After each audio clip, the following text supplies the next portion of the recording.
Today, I'd like to talk about complete Dubrovnik chess set. And by complete, I mean including the folding board. Now, I'm not going to say too much about the pieces. People already talk about that. Knights, queen's crown, number of cuts on the crown. All I can say is these sets weren't mass produced, and among the very few still in existence, we see variation, so we can't be too critical. So this set is going to be for sale on my website, but I'm going to talk about that a little bit later. First, I want to talk about the overall design of the originals. Now, I'm going to be showing pictures of the original sets. So if those pictures belong to somebody, I'm sorry, but I have to show them as they were my main point of reference for recreating this as close as possible as I could to the original. So, about the overall design. The chessboard itself, chessboard top, is a veneered board, which is thin strips of wood that is glued to a backing material. And the grain runs along the ranks. On the top, there's a nice round over. The box construction this is a box joint, but on the top, there's a miter. So that's kind of a unique aspect. There's a hook that intercepts an eyelet for the latch mechanism. On the inside, there's a based interior. The hinges have a flathead screw. There's the medallion of the 9th Olympiad.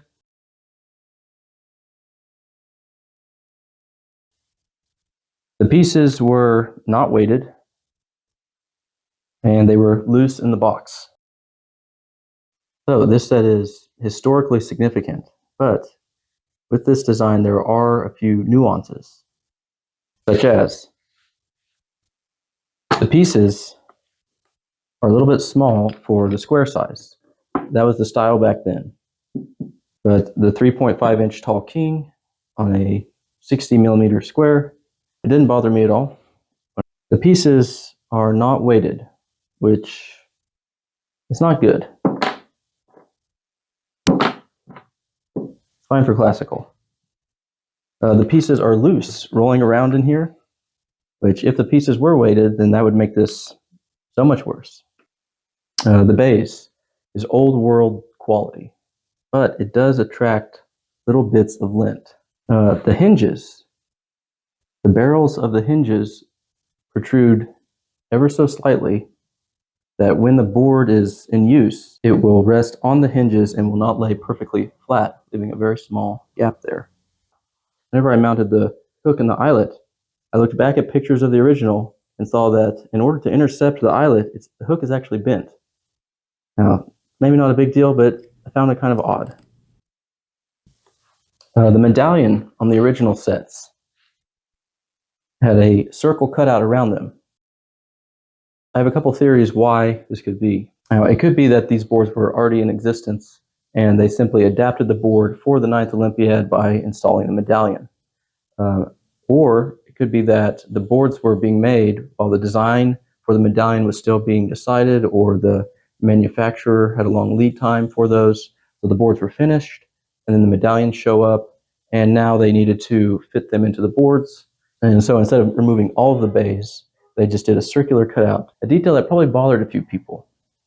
So my goal in recreating the set was not to fix any of the flaws, but to make it as close as possible to the original. The only flaw I could not get myself to duplicate was the cutout around the medallion. I installed that at the same time that I installed the bays, and so it is seamless there. For this particular set for sale, I'll have more pictures of it on my website. As I started to think about packaging and shipping it, I went a little bit overboard with the shipping case.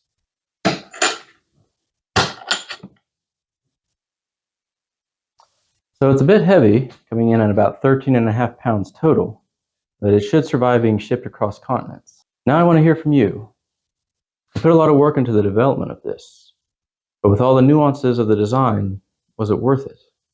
Would you use this set as an everyday set, or for analysis, or take to tournaments, or family barbecues? Let me know in the comments. Till next time.